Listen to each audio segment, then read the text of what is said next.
Olá, muito bom dia para você que acompanha a programação da TV Câmara Campinas. Estamos chegando, Estúdio Câmara no ar, ao vivo, nesta manhã de sexta-feira, dia 22 de maio. Como você está? Tudo bem? Por aqui tudo ótimo. Vamos juntos fazer desta sexta-feira um ótimo dia. E hoje a gente fala sobre um sentimento silencioso, mas extremamente presente na vida de muitas pessoas: o medo do erro.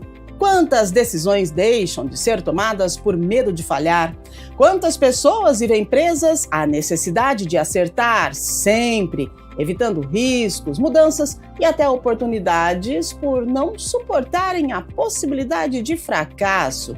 Em uma sociedade cada vez mais marcada pela cobrança por desempenho, produtividade e perfeição, errar passou a ser visto quase como um sinal de incompetência. E isso tem gerado ansiedade, autocobrança excessiva, insegurança e sofrimento emocional. Mas afinal, por que errar incomoda tanto? De onde vem essa dificuldade de lidar com falhas, críticas e frustrações? O tema do programa de hoje é esse: o medo do erro. Então participe com a gente, mande sua mensagem, nosso WhatsApp está na tela. Você sente que o medo de errar já impediu alguma decisão importante na sua vida? Você tem medo do erro? Conta pra gente. Os nossos entrevistados já estão conosco, daqui a pouquinho vamos apresentá-los. Enquanto isso, você vai mandando a sua mensagem aí, compartilhando a sua experiência referente ao erro. Você tem medo de errar? Você paralisa a sua vida por conta desse medo? Vamos lá, 19978293776. Enquanto você manda sua mensagem, a gente atualiza algumas informações do Legislativo e daqui a pouquinho a gente apresenta os nossos convidados do programa de hoje. Combinado? Vamos lá então, a próxima segunda-feira, uma série de reuniões no Legislativo. Às 10 horas, a Frente Parlamentar de Acompanhamento da Licitação do Transporte Público vai debater os próximos passos para a concorrência do transporte coletivo após a habilitação das empresas vencedoras. Também às 10 da manhã, a Comissão de Política Urbana vai analisar um projeto que cria um sistema de alertas para informar a população sobre cronogramas da coleta seletiva e também do serviço de catatreco em Campinas. Às 2 da tarde, na segunda-feira, a Comissão de Educação e Esporte discute, entre outros projetos, uma proposta que proíbe homenagens do poder público municipal a pessoas condenadas por crimes hediondos. E às 6 da tarde acontece a reunião ordinária no plenário da Câmara e todas as atividades são abertas à população e transmitidas pela TV Câmara Campinas, também pelo nosso canal no YouTube, e você pode participar, combinado? Agora vamos com a previsão do tempo para este final de semana. Como é que começou o dia aí na sua casa, hein? Tem um solzinho? Tá nublado? Pois é, de acordo com a previsão do tempo, hoje, sexta-feira, mínima 21, máxima 15, nós teremos aí um dia com sol, mas períodos de nublado e à noite já com muitas nuvens, porque no sábado, aumento de nuvens de manhã, pancadas de chuva à tarde e à noite tem a previsão aí de temporal para Campinas, tá bom, gente? A mínima do sábado 16, a máxima 22 graus e aí no domingo 17 e 22, temos um dia que vai ficar aí com nuvens, um pouquinho de sol, mas com chuva a qualquer momento, tá? Essa é a previsão do tempo para este final de semana aqui para a nossa metrópole. Vamos embora então agora para o nosso tema central, a apresentação dos nossos convidados. A gente fala do medo do erro, que vem sendo cada vez mais discutido por profissionais da saúde mental, especialmente em uma época marcada pela comparação constante, pela pressão por resultados, né, e pela necessidade de demonstrar sucesso o tempo todo. Muitas pessoas convivem com a sensação de que já não podem mais falhar, seja nos relacionamentos, na carreira, nos estudos ou até na vida pessoal. E, aos poucos, o erro deixa de ser encarado como aprendizado para se transformar em motivo de culpa, de vergonha, paralisação emocional. A gente precisa entender o que é o erro e se ele faz parte da nossa vida, e se é importante errar. Vamos discutir os impactos psicológicos, então, dessa cobrança de não errar e entender como construir uma relação mais saudável com as nossas falhas, com as nossas imperfeições. É por isso que hoje temos 2 especialistas que vão trabalhar com a gente durante essa 1 hora de Estúdio Câmara, e lembrando que você também pode participar, tá? A gente dá as boas-vindas ao Guilherme Romanguera, especialista em psicanálise clínica e também psicoterapia. Seja muito bem-vindo, obrigada pela sua participação. Bom dia. Obrigado, bom dia, eu que agradeço. Trabalho já com desenvolvimento humano há bastante tempo, minha primeira formação é na área da educação, então essa parte do erro, de como a gente pode usar isso a nosso favor e tudo mais, bastante interessante, e vamos falar sobre isso. Maravilha, muito bom ter você aqui, e vamos prestar atenção nas orientações dos nossos profissionais. Junto com a gente também recebemos aqui pelo Zoom a Yunce Pinheiro, ela é psicóloga clínica, orientadora profissional, participa com a gente mais uma vez aqui no Estúdio Câmara, compartilhando, né, o seu conhecimento e nos orientando. Seja muito bem-vinda, bom dia para você, Yunce. Bom dia, Núbia. Tudo bem? É um prazer falar com vocês. Eu sou psicóloga clínica, tenho mais de 26 anos de experiência, sou neuropsicóloga, psicopedagoga e trabalho com estimulação de áreas do cérebro, redes neurais, MDR e terapia cognitivo-comportamental para remodelar padrões de comportamento, coisas que a gente tem e não consegue mudar, e também sou especialista em traumas, para que as pessoas possam viver a vida de uma forma mais livre, uma vida que faça sentido. Maravilha, é o que a gente busca, é o que a gente precisa, o entendimento para que o nosso caminho ele seja mais leve, né? E para que a gente possa dar sentido nas coisas. E aí muitas pessoas acreditam que precisam acertar o tempo todo para serem valorizadas, aceitas e até reconhecidas. Então, com isso, qualquer falha, ela passa a ser vista como um fracasso pessoal. Mas se a gente analisar profundamente, a gente percebe o oposto. Quando você erra ou se sente arrependido, o nosso cérebro ele entende que precisa mudar de atitude no futuro. Você percebe? Quando você erra, você fala assim, bom, eu errei agora, mas eu não vou errar mais, né? Mas, ultimamente, nós temos uma pressão por não errar em nenhum momento da vida. Será que isso existe? A gente começa com a visão da psicanálise, a visão do Guilherme. Por que, Guilherme, que o erro ele costuma provocar tanto sofrimento emocional nas pessoas? Por que esse peso do erro? Já que é público e notório que todos nós podemos e vamos errar em qualquer momento, em algum momento da vida, e que, de repente, o erro pode nos ensinar a não cometer o mesmo erro novamente? E por que esse sofrimento emocional?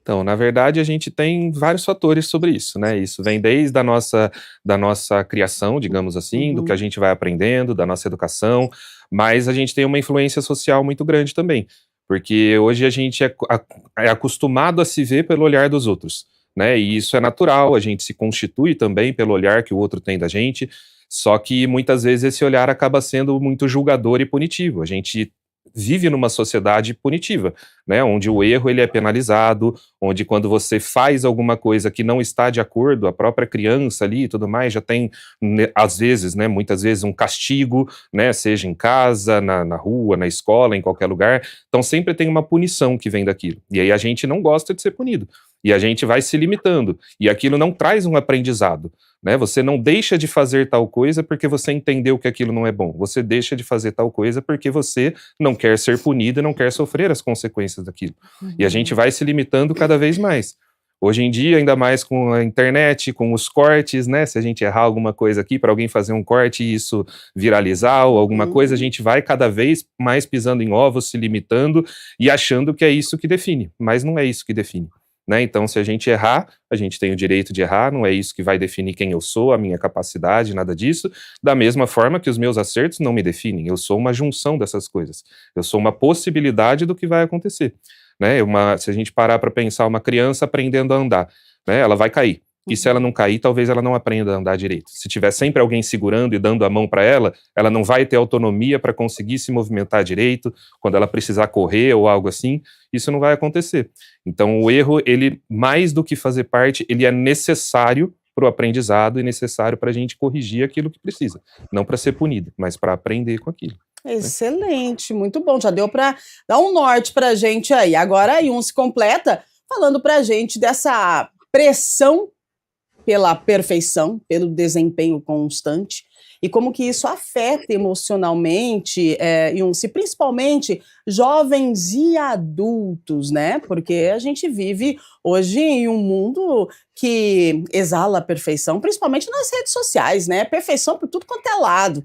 Mas mesmo a gente sabendo que é um recorte, a gente entende que é perfeição. E isso afeta, né, o nosso emocional. Quero saber de você qual que é a sua avaliação referente a essa imposição de perfeição o tempo todo.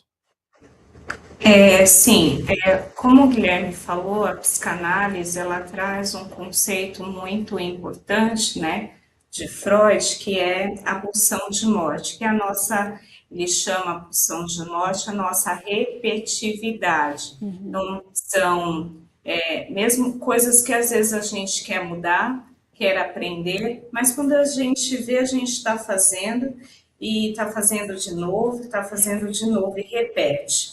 Então, assim, essa cobrança excessiva do ponto de vista da neuropsicologia, o que acontece? Nós temos áreas no cérebro, a amígdala cerebral, e elas ficam mais ativadas, como se fossem inchadas, ativadas mesmo diante de erros, de críticas, de perda, de rejeição, que isso perpassa pelo olhar do outro, como o Guilherme falou.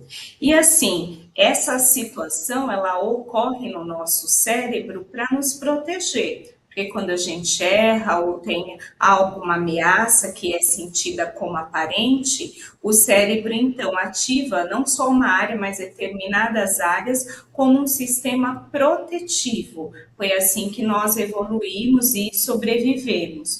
Só que o que acontece é que esse mecanismo que em determinadas situações foi sentido e vivenciado como algo útil, ele acaba como se fosse colando, ele acaba sendo uma forma de pensar e agir em várias situações, e situações que às vezes não precisam mais ser assim, mas o cérebro ainda entende isso como uma ameaça. E aí, quando isso ocorre, é o que a gente chama de hiperativação cerebral. Nós acabamos ficando em estado de ameaça o tempo todo. E em jovens, isso acaba sendo um pouco mais presente, porque às vezes há um excesso de comparação, há um excesso de uso de eletrônicos, que faz com que haja uma tendência a ter pouca tolerância à frustração. Esse futuro é um pouco incerto para eles, porque as questões profissionais ainda estão se redesenhando, e nós vivemos uma sociedade muito que compara, que cobra, que é acelerada. Então, isso faz com que a nossa, não só de jovens, adultos, a nossa mente moderna vive num estado constante de comparação, de autodesempenho, de autocobrança. Então, mesmo quando algo dá certo, o cérebro muda de foco e fala assim: não é suficiente, o que você fez ainda não é suficiente. E aí esses estados de insegurança e de autocobrança são sentidos como mais intensos. Muito bem. Olha só como a gente entende, né, a explicação dos nossos profissionais, e nós mesmos, acho que acabamos nos fazendo uma autocobrança referente ao erro. Mas tem um fato curioso e também doloroso, né? Que acontece tanto no ambiente de trabalho, quanto nos relacionamentos afetivos. A gente pode acertar, vamos lá, ó, pensa comigo, a gente pode acertar 99 vezes, mas as pessoas e nós mesmos, vamos nos lembrar exatamente daquela única vez que a gente falhou. Percebe isso? Parece que o erro ele fica gravado na pedra ali, escrito para sempre, enquanto o acerto é esquecido no dia seguinte. Então eu pergunto pro Guilherme, por que que isso acontece? A gente acerta. Um erro vai perdurar por toda a vida e vai trazer para a gente uma angústia, uma culpa e, de repente, até um julgamento das pessoas. Mas a gente acertou a vida toda, a gente só errou uma vez. Por que isso acontece? Então, isso é curioso, porque acho que eu só faria uma pequena correção na sua fala, que às vezes o acerto não é esquecido no dia seguinte, é esquecido poucos minutos depois. Poxa vida, então... eu tô tentando ser mais generosa. Só que não necessariamente isso seja algo que a gente precise levar, Sim. né? Porque a gente sabe, como eu falei, não é isso que vai definir, Claro. nem nada disso. Porém, até pelo fato da gente viver em sociedade, da gente querer ser aceito onde a gente está, da gente querer mostrar o nosso potencial, a nossa capacidade e tudo mais, a gente se preocupa com a opinião dos outros. Aquela coisa de falar que, não, porque a gente não tem que dar valor à opinião dos outros, não tem que levar em conta isso, a gente dá. A única coisa que a gente tem que filtrar, né? Levar em conta a opinião de quem importa pra gente, de quem quer o nosso bem, e não quem tá só julgando por julgar. E aí, muitas vezes, quando a gente comete esse erro, a gente acaba se sentindo retraído, se sentindo inferior, só que, na verdade, não é necessariamente um sentimento de inferioridade, muitas vezes, porque isso acaba, a gente pode ter o sentimento ruim, se sentir para baixo e tudo mais, só que quando a gente se culpa e a gente não se permite fazer mais, ou a gente acha que a gente não deveria ter feito aquilo e fica remoendo demais, esse sentimento de inferioridade, na verdade, ele pode ser visto como uma superioridade mascarada de inferioridade. Porque a partir do momento que eu valido o que o outro falou sobre o meu erro, sobre a minha incapacidade, coisas nesse sentido, eu estou me sentindo uma pessoa que eu não deveria ter errado. E quem que não pode ter errado? Né? Quem que, teoricamente, acerta tudo? Né? E aí vai na crença de cada um e tudo mais, mas uma força superior, Deus, Buda, quem quer que seja, e eu me coloco na mesma prateleira que eles. Se eu acho que eu realmente não deveria ter errado, eu estou me sentindo superior e não inferior. Então a gente trata muitas vezes como um sentimento de inferioridade, coisas assim, mas na verdade não é. Eu não me permito errar porque eu acho que eu deveria ser perfeito. E esse perfeccionismo atrapalha tudo. Esse perfeccionismo atrapalha no ambiente de trabalho, atrapalha numa relação, seja ela familiar, conjugal, de amizade, qualquer uma delas, porque a gente não se permite errar, a gente fica preocupado com o que o outro vai falar, e isso muitas vezes, ao invés de aproximar, porque, não, se eu for perfeito, a pessoa vai me querer por perto, isso distancia. Até porque se eu cometer um erro que eu acho que, nossa, vão me julgar muito, vai ser muito cruel isso, eu posso sentir vergonha de assumir isso na frente de todo mundo, e ao invés de eu buscar uma ajuda nesse grupo, que seria o meu grupo de apoio, eu vou buscar fora dali. Eu vou buscar em algum lugar que a pessoa não me conhece, que ela não vai me julgar, para que naquele grupo eu continue com aquela visão, sendo aquele personagem que não erra. Então eu vou buscar algo fora, ao invés de buscar algo ali onde eu construí as relações, onde eu posso me sentir acolhido, onde eu consigo ter um desenvolvimento melhor, seja afetivamente ou até mesmo racionalmente. E aí isso também desenvolve, né, quando a gente é muito julgado pelos erros, ou os erros são muito apontados e tudo mais, isso desde a infância, e a gente precisa tomar cuidado com isso em relação às crianças e tudo mais. Quando eu não permito errar, quando eu julgo demais, quando eu puno esses erros, mesmo os pequenos erros, isso vai favorecer com que essa pessoa tenha uma tendência a mentir quando for necessário. Porque ela sabe que se ela assumir o erro, ela vai ser julgada, ela vai ser punida, então eu não quero ser punida, eu vou dar uma contornada nisso, eu vou falar de uma outra maneira, eu vou mentir, eu vou esconder para que eu não sofra as consequências daquilo. Então esse peso emocional ele vai vindo de várias maneiras.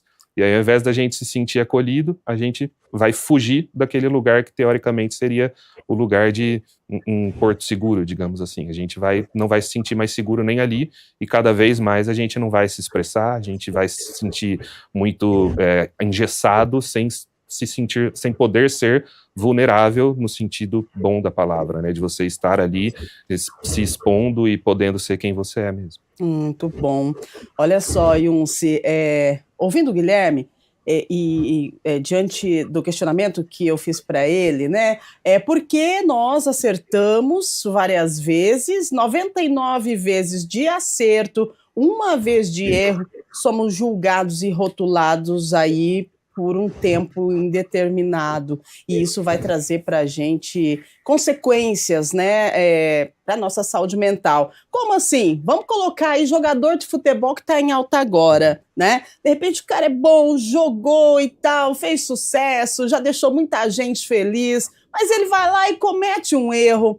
Gente, com a rede social, antes o julgamento existia, mas era um pouco mais, né, diminuído, mas agora o negócio está explosivo, todo mundo se sente no direito de julgar o erro do próximo, né? No jornalismo nós também temos essa situação, porque como nós estamos sempre expostos, né? Se você acerta, uau! Agora, se você cometeu um erro, vira um grande problema, uma exposição infinita aí nas redes. Eu gostaria que você trouxesse para a gente a visão e a avaliação da neurociência, da terapia cognitivo-comportamental, referente a o que essa situação pode ocasionar para a pessoa que cometeu esse erro, e referente ao julgamento também das pessoas. Por que as pessoas se sentem no direito de julgar um erro cometido uma vez, sendo que a pessoa que cometeu esse erro, ela acertou diversas vezes? O acerto não conta nesse momento? Núbia, aí você trouxe muitas questões juntas e muito importantes. A primeira, nas redes sociais, a gente vê recortes de beleza, desempenho, felicidade, produtividade. Basta o Instagram, né? Parece que você vai ficar rico fácil. Então, isso aumenta sentimentos de autocobrança, sensação de fracasso, ideia de que nunca somos bons o suficiente, né? E aí, o que acontece também na rede social? É aquela lógica da recompensa rápida. Uma curtida, um comentário, e aí aquilo vai passando, e o nosso cérebro, com isso, ele acaba pouco a pouco desenvolvendo uma pouca tolerância à frustração. E mesmo a gente sabendo que aquilo não é real, há uma falsa ideia, porque há a liberação de dopamina, de que eu posso conseguir aquilo e de que aquela vida ela é real, quando na verdade não é. E aí essa dificuldade de frustração, de tolerância à frustração, não ocorre só com a gente, ocorre também no julgamento com o outro. Às vezes o outro faz alguma coisa que eu não, né, um jogador, alguma pessoa da mídia, e aí é muito mais fácil, mais confortável eu sair da minha realidade e julgar aquilo que eu às vezes não consigo em mim, não elaboro em mim, aquele eu ideal, eu acabo às vezes, posso ter a tendência de julgar o outro por aquela minha mesma medida. E ao passo que eu erro, porque é normal errar, é normal assim, o fracasso, mas é como se eu colocasse uma lupa para o meu erro, porque esse é um mecanismo protetivo que a neuropsicologia traz, o cérebro faz isso como um mecanismo de proteção. Como você mesmo disse, Núbia, a gente acerta 99%. Uma vez que a gente erra, aquilo é sentido como maior. Então, isso repetidamente vai trazendo algumas crenças negativas, vai formando. O que é uma crença negativa?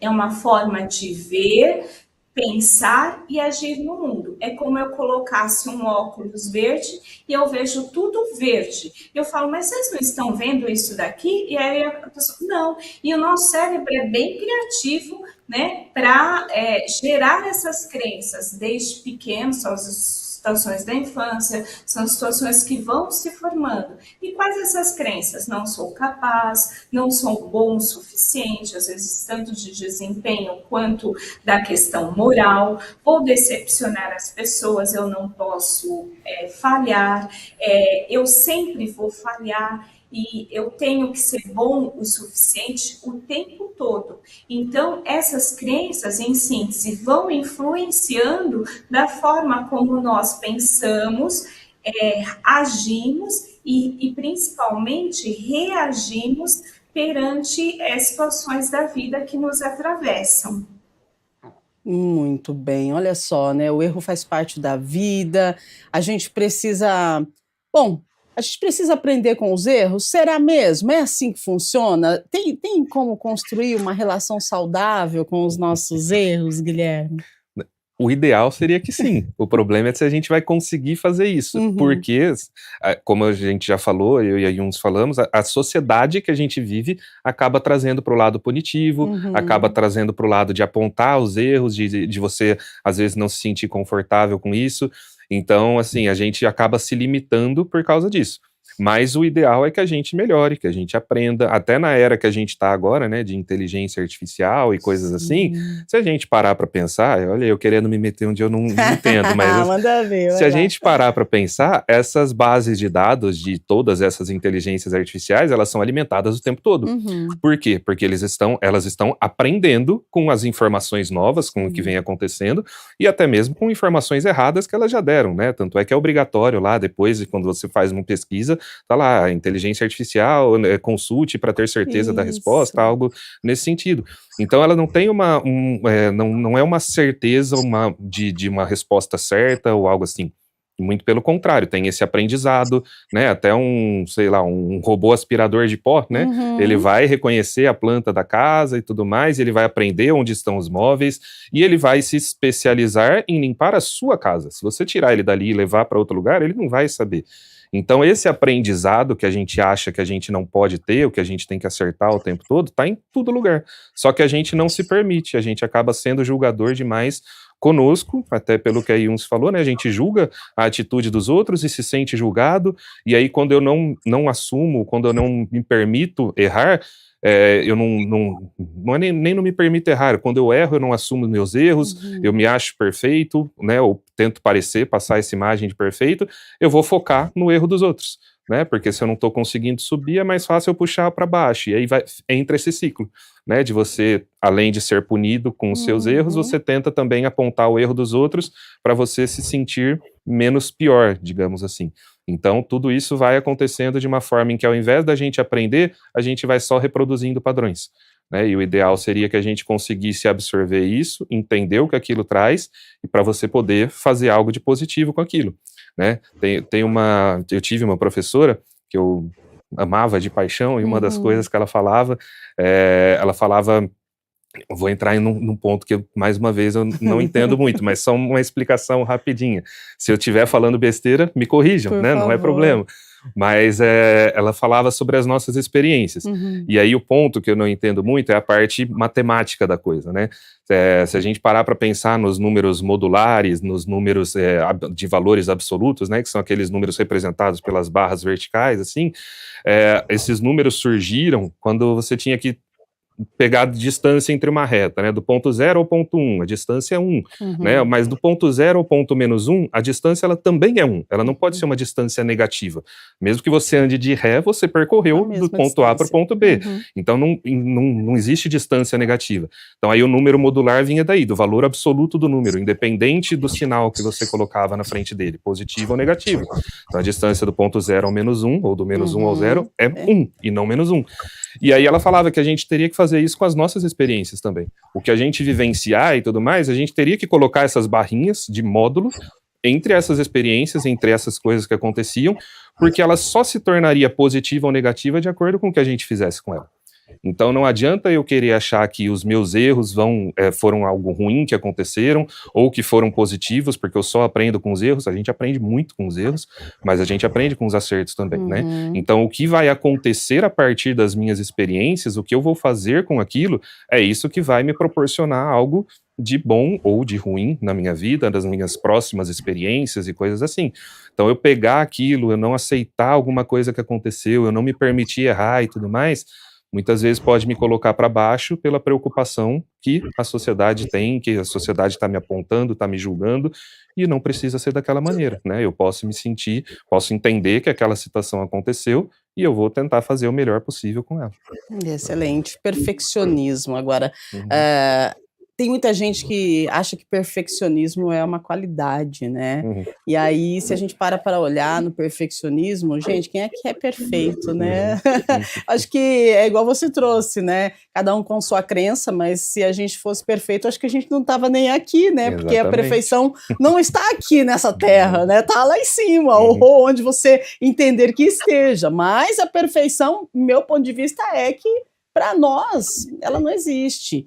E aí, quando a gente fala de perfeccionismo, a gente fala de procrastinação e a gente fala de ansiedade, eu quero perguntar para a Yunce se existe, né? E por que muitas vezes as pessoas elas acabam deixando de agir muitas vezes pelo medo de falhar. Por quê? Porque elas sentem que elas precisam ser perfeitas, então vem o perfeccionismo. Depois elas sentem a ansiedade por conta do medo da falha, medo do erro, e aí acabam procrastinando, acabam não executando determinada tarefa ou ação porque o medo paralisa. Então, eu gostaria que você trouxesse a sua visão para a gente referente a esse medo de falhar e a paralisação que isso causa nas pessoas.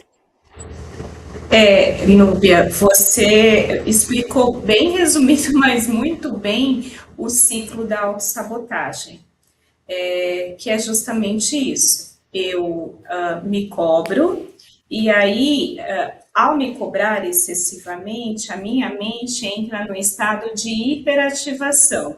E aí, quando nós temos esse estado de hiperativação, o nosso cérebro interpreta aquilo como um problema.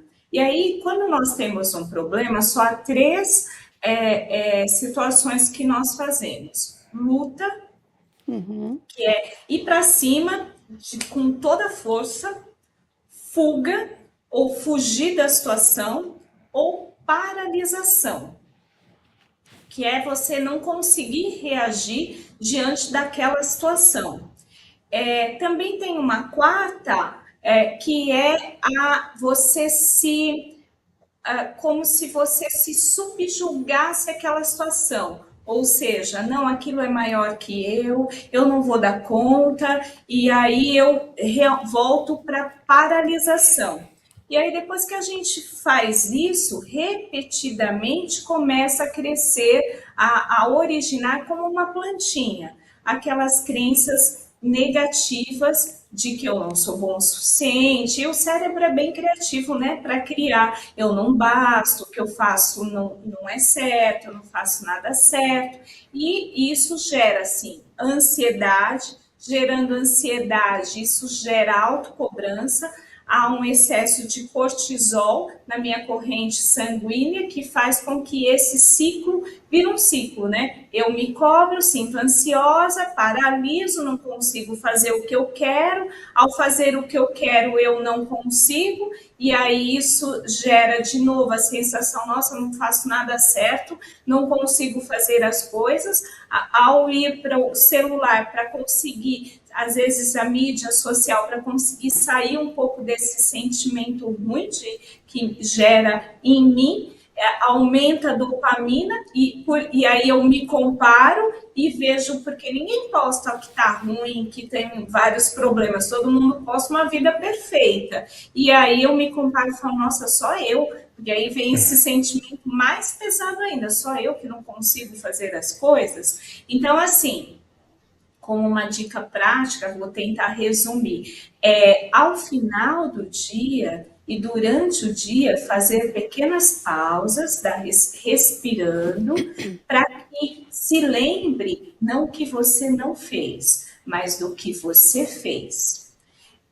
Outra coisa que dá bastante certo é pensar, ao final do dia, 3 coisas. Eu consigo lembrar de 3 coisas que funcionaram, mesmo que sejam pequenas coisas, e aí evitar tomar decisões em momentos de raiva, em momentos de tristeza, em momentos de ansiedade, porque essas emoções que são naturais, mas essas emoções intensas, elas acabam diminuindo a nossa capacidade de avaliar as situações de uma forma mais equilibrada. E aí acho que um ponto importante com relação à mídia social e às situações sociais que a gente vive é não se comparar, tentar não se comparar.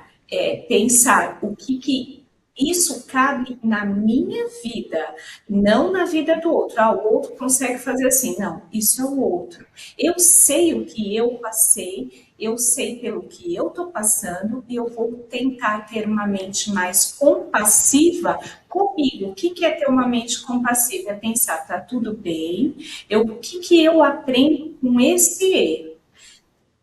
Ok, eu posso aprender isso e ver. Tem muita coisa que eu não sei, tem muita coisa que eu sei. Então, prestar atenção também nas coisas que eu sei. E aí, para conseguir prestar atenção nas coisas que eu sei, eu tenho que perceber os meus limites mentais, os meus limites físicos, porque às vezes o corpo na exaustão e a multitarefa de coisas, a ansiedade traz, não, você tem que fazer tudo agora. Não, é o contrário. Você tem que parar, respirar e olhar. O que é prioridade agora?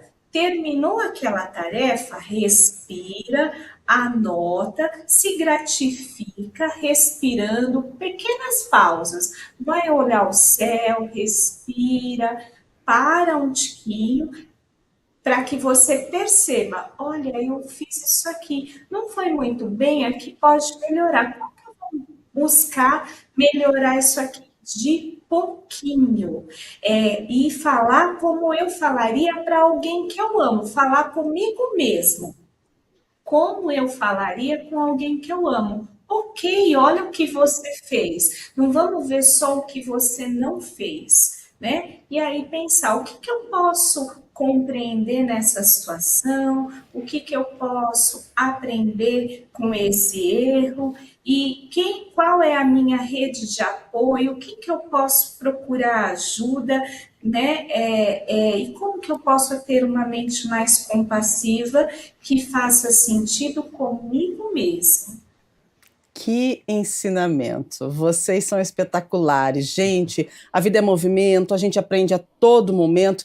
E a Yunce e o Guilherme estão trazendo para a gente aqui dicas, ensinamentos de como a gente tem uma autocompaixão, né? Mediante os nossos erros, porque errar faz parte da vida.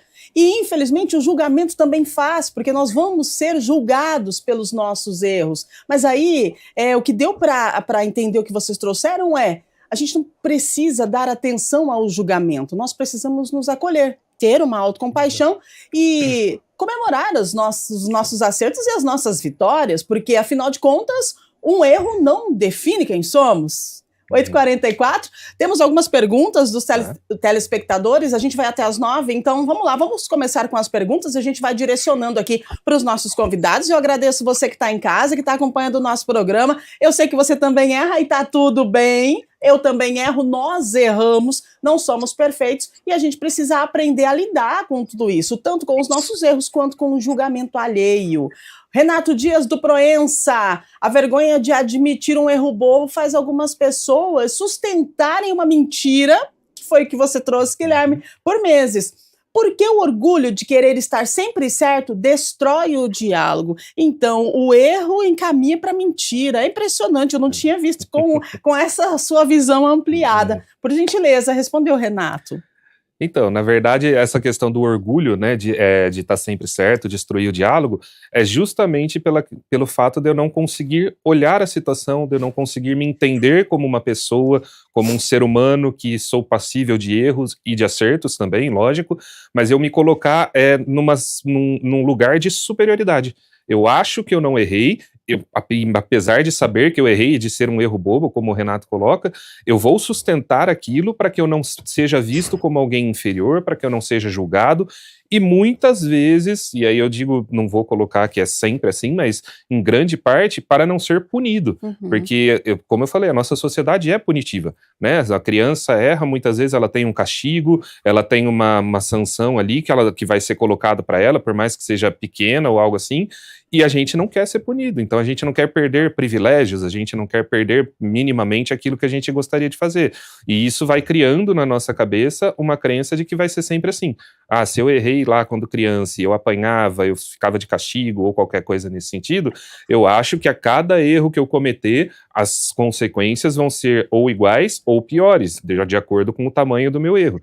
Por mais que seja um erro bobo, como ele coloca, eu vou sustentar, porque eu prefiro sustentar aquilo, eu prefiro me colocar numa situação de que eu não errei, ou, ao invés de aprender com o erro, justificar aquilo, né? Então eu vou ficar, não, eu errei, mas foi por causa disso, foi por causa daquilo. Ao invés de falar, não, eu errei, vou tentar não fazer de outra maneira, não tinha visto por esse ponto de vista que você me alertou agora, que você falou, então vou tentar fazer. Mas sempre a gente busca justificativa para se colocar num lugar de que, não, eu não errei, não foi assim, evitando uma punição, evitando um julgamento, evitando que o outro me aponte o dedo, até porque, né, acho que foi na minha primeira fala, eu coloquei, a gente existe pelo olhar do outro. Exato. Se o outro não me olha, se o outro não me reconhece, se o outro não me valoriza, eu não me sinto pertencente. Então a gente precisa sustentar uma imagem, sustentar muitas vezes um personagem, para que aquilo se mantenha e para que eu mantenha também o lugar que eu imagino que eu ocupo naquela relação.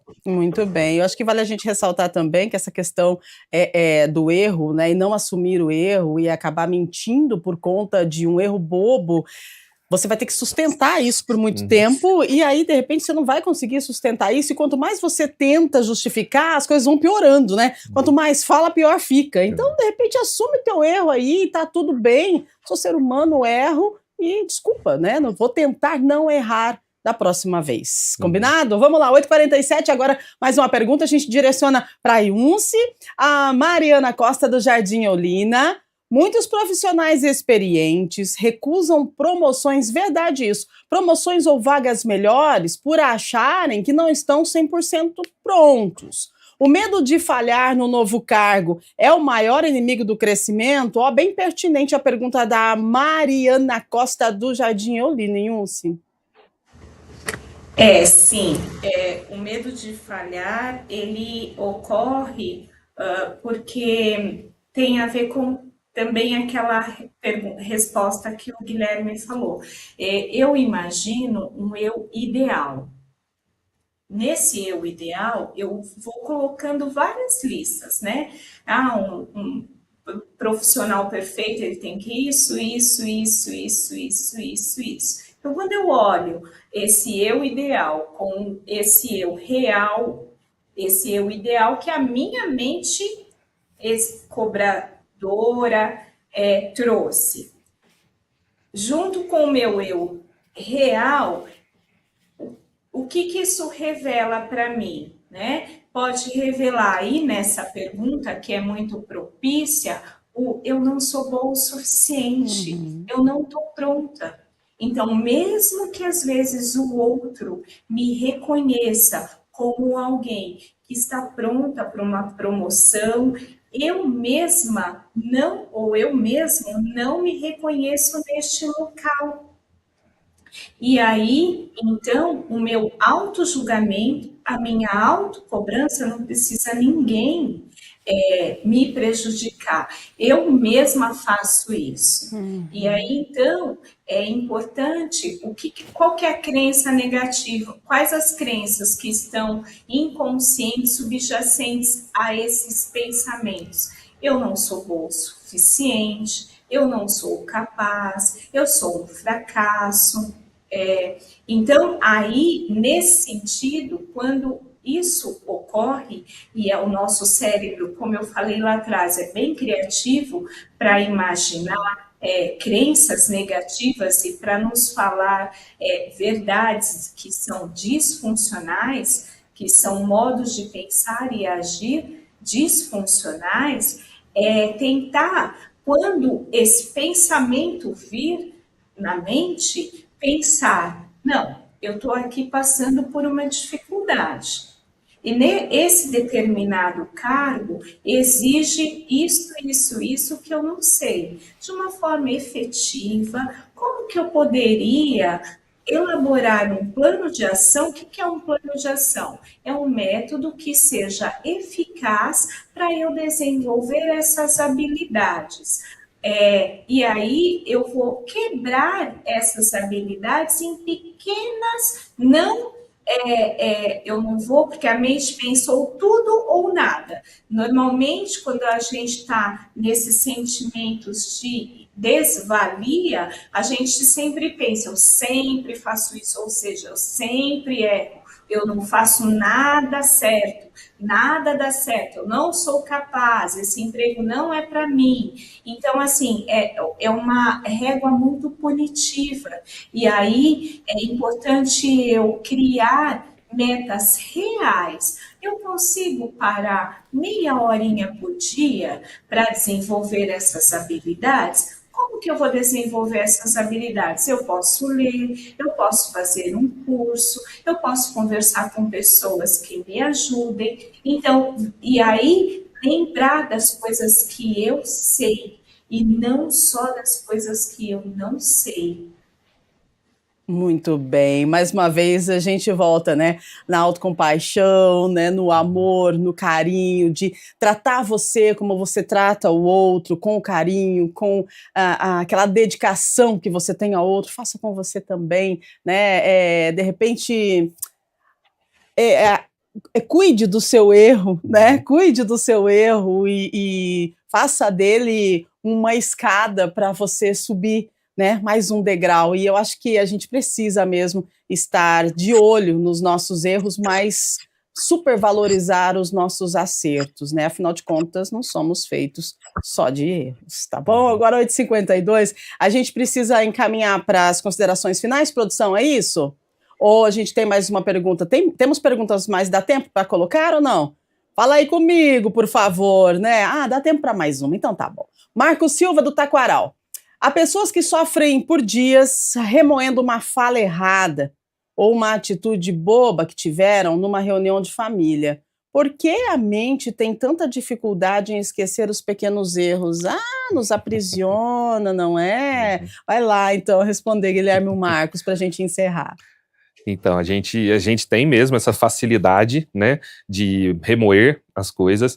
Nós temos tendências masoquistas, né, que é aquele prazer que a gente sente em nos fazer sentir dor, seja uma dor física ou psíquica. Então, todo mundo tem essa tendência. Alguns desenvolvem mais, outros menos. E aí, por conta disso, né, a gente acaba valorizando demais os erros, também pelo perfeccionismo. Eu devia ter acertado, eu devia ter falado de tal maneira, não devia ter feito tal coisa. Isso, se a gente levar como um aprendizado, que esse ficar remoendo vai me levar a ter uma atitude melhor numa próxima vez, tudo bem. O problema é que isso muitas vezes paralisa e não deixa a gente seguir no que a gente deveria fazer. Então, seja uma fala mal colocada, seja um erro bobo ou qualquer coisa assim, a gente pode relembrar, a gente vai relembrar, até porque a nossa cabeça, ela valoriza mais isso, né, no sentido da gente, como se fossem uns traumas, né, isso aparece de uma forma mais fácil para que a gente pense naquilo, só que a gente deveria levar aquilo como um direcionamento e não como algo que vai me puxar para baixo. Né, até uma metáforazinha que eu acho muito interessante nesse caso, ela é muito maior, mas não vou falar ela agora, para não tomar tanto tempo, mas falando bem por cima, né, se a gente fosse um capitão de um navio, né, o erro, ele não pode ser a âncora que vai fazer o navio parar e a gente não vai conseguir chegar no nosso destino. O erro, ele tem que ser o farol. O farol, ele existe numa travessia no meio do oceano e tudo mais, para nortear a rota de quem está saindo de um ponto para ir para o outro. Então, esse farol tá ali para eu saber, eu tô aqui, então me localizei, né? Às vezes, se falhou um equipamento ou qualquer coisa assim, eu sei que o farol tá ali, eu sei a posição dele, e a partir dali eu sei aonde eu tenho que seguir a minha rota. Então, esses erros, sejam bobos ou não, que a gente remoe, ele tem que funcionar como um farol, e não como uma âncora, para fazer você paralisar, ficar para baixo e não conseguir se desenvolver a partir daquilo. E uma coisa que muitas pessoas têm muita dificuldade, né, e às vezes faz com que a gente remoa um pouco menos, é chegar para o outro e simplesmente pedir desculpa. Assumir o seu erro, falar, não devia ter falado isso, me desculpe, sem querer justificar, não devia ter falado isso, mas aquilo que eu falei na fala anterior, sem justificar, simplesmente a desculpa pela desculpa. Não deveria, não gostei, não achei legal a minha atitude, na próxima eu vou tentar melhorar. E a partir disso a gente tem uma evolução com esse norteamento do farol. Uau! Olha só, fechando com chave de ouro o nosso programa, a nossa semana, aprendendo que errar faz parte da experiência humana, nenhuma trajetória é construída apenas por acerto, gente. E aprender a lidar com imperfeições talvez seja um passo importante para uma vida emocionalmente mais saudável. Quero agradecer os nossos convidados de hoje. Guilherme, muito obrigada pela sua participação, considerações finais. Foi super, muito bom. Eu que agradeço o convite pela primeira vez, a confiança, foi muito gostoso participar aqui, conhecer você, a Yunce, agradeço e desculpe por qualquer erro. Maravilhoso, olha isso, Yunce, obrigada querida, tudo de bom para você e obrigada mais uma vez pelo sim, né, ao nosso chamado para nos orientar referente a tudo que nos move, né, uma psicoeducação assim é muito importante que a gente realiza aqui mediante o aceite de vocês, então mais uma vez muito obrigada. Obrigada, viu, Núbia? Obrigado, Guilherme, também, nós não estamos prontos, né, e aí é só lembrar que nós merecemos acolhimento, não apenas nos dias e nos momentos que a gente acerta, mas também nos dias que a gente tenta. Então, muito obrigada mesmo, tente, conte sempre comigo, e obrigada pela oportunidade, um excelente dia para vocês e um ótimo final de semana. Maravilhosa! A gente vai encerrando, então, o nosso programa desta sexta-feira, né? Os nossos programas aí da semana, fechando com chave de ouro, trazendo muita informação para que a gente possa levar uma vida mais leve, né? Uma estrada mais fluida e aprendendo com os nossos erros, combinado? Na segunda-feira a gente volta a partir das 8 da manhã ao vivo, aqui no Estúdio Câmara, e aí na segunda-feira a gente fala sobre o ruído alimentar. Isso mesmo, você já sentiu isso? Eu acho que já, porque eu já. Você já sentiu, olha só, que não estava com fome, mas aí bastou alguém falar de comida ou abrir um pacotinho, sabe aquele barulhinho de pacote, né? Perto de você para acordar o seu estômago. Então, no programa de segunda-feira, a gente vai discutir sobre aqueles pensamentos constantes e intrusivos sobre comida que acabam dominando a rotina de muitas pessoas e por que os gatilhos perto do horário das refeições são tão perigosos. E mais, por que ir ao supermercado com fome pode ser um grande erro estratégico. Afinal, a fome é fisiológica ou apenas o cérebro nos pregando peças? Vamos entender como silenciar esse barulho e retomar o controle da alimentação. Então, fique ligadinho com a gente, Estúdio Câmara na segunda-feira a partir das 8 da manhã ao vivo, agora 8h58. Quero lembrar você que daqui a pouquinho a Iria está chegando aqui, trazendo informações do Legislativo e também da nossa metrópole, enfim, do Brasil, do mundo, informações atualizadas. Meio-dia tem Câmara Notícia com Gabriel Castro e a programação de final de semana da TV Câmara Campinas foi produzida com muita responsabilidade, com muito carinho de toda a nossa equipe do Grupo Mais, especialmente para você. Então te convido para ficar ligado, conectado com a gente aqui na TV Câmara Campinas também no final de semana. Combinado? Grande abraço, cuide-se, desculpe por algum erro e até segunda-feira, se Deus quiser. Tchau, tchau.